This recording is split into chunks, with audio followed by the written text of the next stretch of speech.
अस्सलामु अलैकुम। आप देख रहे हैं GNN और मैं हूँ इब्राहिम पीरज़ादा। हेडलाइंस आपने मुलाहिज़ा की, बुलेटिन का करेंगे बाकायदा आगाज़ और हम खबर देंगे मलेशिया के दारुल हुकूमत कोलालमपुर में 3 रोज़ा आसियान इजलास शुरू हो गया है।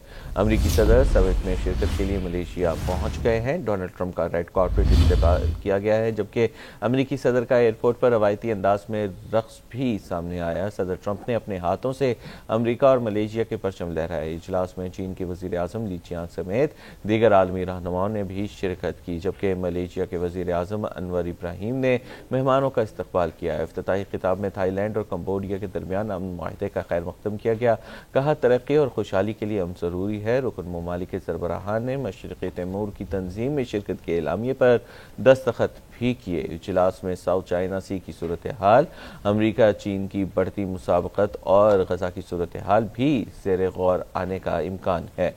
मलेशिया के दारुल हुकूमत कोलालमपुर में 3 रोज़ा आसियान इजलास शुरू हो गया। अमरीकी सदर समिट में शिरकत के लिए मलेशिया पहुँच गए। डोनाल्ड ट्रंप का रेड कार्पेट इस्तकबाल, अमरीकी सदर का एयरपोर्ट पर रवायती अंदाज में रक़्स। सदर ट्रंप ने अपने हाथों से अमरीका और मलेशिया के परचम लहराए। इजलास में चीन के वज़ीर आज़म ली चियांग समेत दीगर आलमी रहनुमाओं ने शिरकत की। मलेशिया के वज़ीर आज़म अनवर इब्राहिम ने मेहमानों का इस्तकबाल किया। इफ्तिताही खिताब में थाईलैंड और कंबोडिया के दरमियान अमन माहिदे का खैर मक़दम किया गया।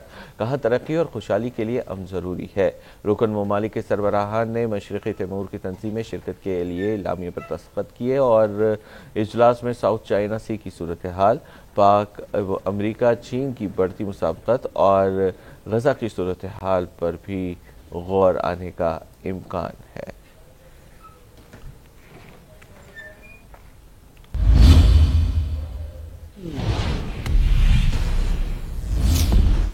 मेडिकल और डेंटल कॉलेजेस में दाखिले के लिए इम्तहानात आज होंगे। 1,40,125 उम्मीदवार दाखिला टेस्ट के लिए रजिस्टर हो चुके हैं, जबकि उम्मीदवार मुल्क भर में 22,000 नशिस्तों के लिए इम्तहान देंगे। पूरे मुल्क में 35 मकामात पर इम्तहानी सेंटर्स कायम हैं। एक बैनुल-अक़वामी मरकज़ सऊदी अरब के शहर रियाद में होगा। PMDC के मुताबिक सरकारी और निजी मेडिकल कॉलेजेस में दाखिले के लिए MD कैट में कम अज़ कम 50% नंबर हासिल करना ज़रूरी है। मेडिकल और डेंटल कॉलेजेस में दाखिले के लिए इम्तहानात आज होने जा रहे हैं और 1,40,125 उम्मीदवार दाखिला टेस्ट के लिए रजिस्टर्ड हो चुके हैं। उम्मीदवार मुल्क भर में 22,000 नशिस्तों के लिए इम्तहान देंगे। पूरे मुल्क में 35 मकामात पर इम्तहानी सेंटर्स कायम। एक बैनुल-अक़वामी मरकज़ सऊदी अरब के शहर रियाद में होगा। PMDC के मुताबिक सरकारी और निजी मेडिकल कॉलेजेस में दाखिले के लिए MD कैट में कम अज़ कम 50% नंबर हासिल करना ज़रूरी है।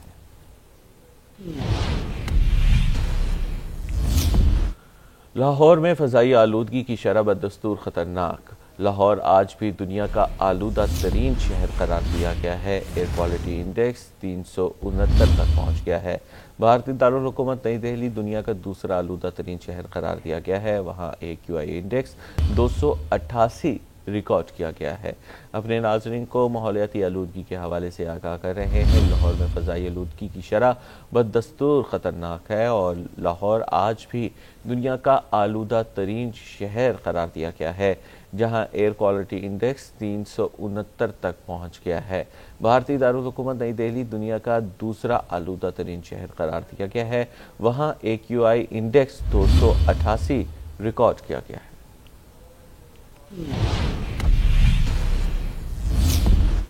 पाकिस्तान और अफगानिस्तान में अमन मुज़ाकरात जारी।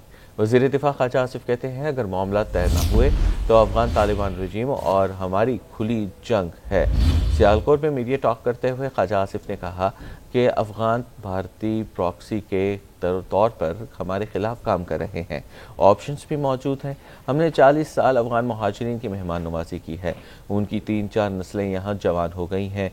दोहा में जिनसे मुज़ाकरात कर रहे थे वो सब पाकिस्तान में ही जवान हुए। समझ नहीं आता कि जिस मुल्क ने इतनी मेहमान नवाजी की उसके खिलाफ दहशतगर्दी की हिमायत करें। इससे ज़्यादा दुख की बात हो ही नहीं सकती कि वो हम मज़हब और हम नस्ल भी हों। कतर में बातचीत के दौरान अंदाज़ा हुआ कि वो अमन चाहते हैं। किन शराइत पर अमन चाहते हैं, कुछ कतर में वाज़े हुआ, कुछ बातचीत में वाज़े हो जाएगा। उनकी शराइत हमारे मफाद में हुई तो मुआहिदा ज़रूर हो जाएगा। दोस्त ममालिक की साथत से किया जा रहा है قطر اور ترکیہ کے 14-15 گھنٹے کی جو ہماری گفت و شنید ہوئی وہاں پہ، ان میں نظر آیا تھا کہ وہ کوئی امن چاہتے ہیں. کن شرائط پہ امن چاہتے ہیں یہ آہستہ آہستہ کچھ وہاں پہ واضح ہوئیں، کچھ یہ آج جو بات چیت ہو رہی ہے اس میں واضح ہو جائیں گی. ان کی شرائط جو ہیں وہ ہمارے بارے میں ہوئیں تو انشاءاللہ تعالی معاہدہ ضرور ہوگا. تو ایک آپشن ہے، اگر طے نہیں پاتے تو پھر ہماری تمہاری کھلی جنگ ہے. افغان جو ہیں وہ ایک بھارتی پراکسی کے طور پہ ہمارے خلاف جو ہے کارروائیاں کر رہے ہیں. ہم نے ان کی 40 سال جو ہے مہمان نوازی کی ہے. 3 نسلیں یہاں پہ جوان ان کی ہو گئی ہیں. جہاں پہ اتنا تعلق ہو، جہاں پہ اتنی زیادہ مہمان نوازی ایک قوم نے کی ہو، آپ اس قوم کے خلاف دہشت گردی کو سپورٹ کریں تو اس سے زیادہ دکھ کی کیا. پاکستان اور افغانستان کے درمیان استنبول میں مذاکرات کا دوسرا دور. ذرائع کے مطابق پاکستان اور افغان طالبان کا جنگ بندی برقرار رکھنے پر اتفاق سامنے آ گیا. پاکستان نے افغان سرزمین پر موجود دہشت گردوں کی پناہ گاہوں کی شواہد دی ہے. پاکستان کا دہشت گردی کے تمام ٹھکانے ختم کرنے کا مطالبہ بھی سامنے آیا. پاکستان کا انسداد دہشت گردی کے مستقل طریقہ کار سے متعلق تحریری معاہدے پر بھی زور. افغان طالبان سرحدی گزرگاہیں کھولنے پر زور دیتے رہے. افغان طالبان نے مہاجرین کی واپسی روکنے کا بھی مطالبہ کیا. افغان وفد کی قیادت نائب وزیر داخلہ رحمت اللہ مجیب کر رہے ہیں.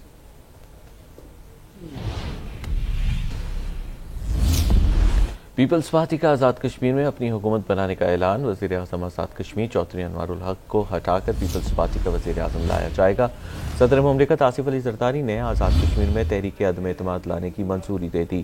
آزاد کشمیر میں حکومت سازی کے لیے پیپلز پارٹی کے 2 اجلاس ہوئے اور بلاول بھٹو زرداری کی زیر صدارت پارلیمانی پارٹی اجلاس میں حکومت سازی پر مشاورت کی گئی.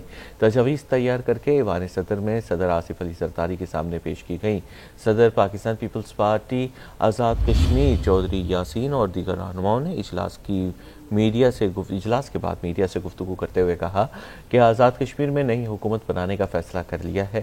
منگل کے روز بلاول بھٹو زرداری نئے وزیر اعظم کے نام کا اعلان کریں گے. ذرائع کے مطابق وزارت عظمیٰ کے لیے لطیف اکبر مضبوط امیدوار ہیں، لیکن مشاورت ابھی جاری ہے. سردار تنویر الیاس کہتے ہیں نون لیگ وفاق میں ہے تو آزاد کشمیر میں کابینہ میں شمولیت پر اعتراض نہیں ہونا چاہیے. Welcome back. خبر دیں گے فیلڈ مارشل سید عاصم منیر کی مصر کے صدر سے قاہرہ کی صدارتی محل میں اہم ملاقات ہوئی ہے. ملاقات میں خطے میں امن و استحکام اور سلامتی کے فروغ میں اہم کردار ادا کرنے کے عزم کا اظہار کیا گیا. تفصیلات جانیے اس رپورٹ میں. ایس پی آر کے مطابق فیلڈ مارشل سید عاصم منیر کی مصر کے صدر عبد الفتاح السیسی سے قاہرہ کے صدارتی محل میں ملاقات ہوئی. ملاقات میں 2 طرفہ تعلقات پر تبادلہ خیال کیا گیا. دونوں رہنماؤں نے اسلامی جمہوریہ پاکستان اور عرب جمہوریہ مصر کے درمیان طویل المدتی دوستی کے عزم کو دہرایا اور باہمی اسٹریٹجک مفادات کے امور پر ہم آہنگی اور عوامی روابط کو مزید مضبوط بنانے کی اہمیت پر زور دیا. فیلڈ مارشل سید عاصم منیر نے خطے میں امن اور استحکام کے لیے مصری قیادت کے کلیدی کردار کو سراہا، جبکہ صدر السیسی نے عالمی اور مسلم امہ کے اہم معاملات میں پاکستان کے مثبت اور فعال کردار کی تعریف کی. فیلڈ مارشل اور مصر کے صدر کی ملاقات میں دوستانہ تعلقات کی مشترکہ تاریخ اور تمام شعبوں میں تعاون کو وسعت دینے، بالخصوص سماجی اور اقتصادی تعلقات، ٹیکنالوجی اور سلامتی کے امور میں شراکت بڑھانے کے عزم کا اعادہ کیا گیا. کراچی کے مختلف علاقوں میں مبینہ پولیس مقابلے. 4 ڈاکو گرفتار. قصبہ کالونی میں ہونے والے مقابلے میں 2 ڈاکوؤں کو گرفتار کر لیا گیا. کورنگی میں نبیل النور سوسائٹی میں تالن نامی ڈاکو پکڑے گئے ہیں.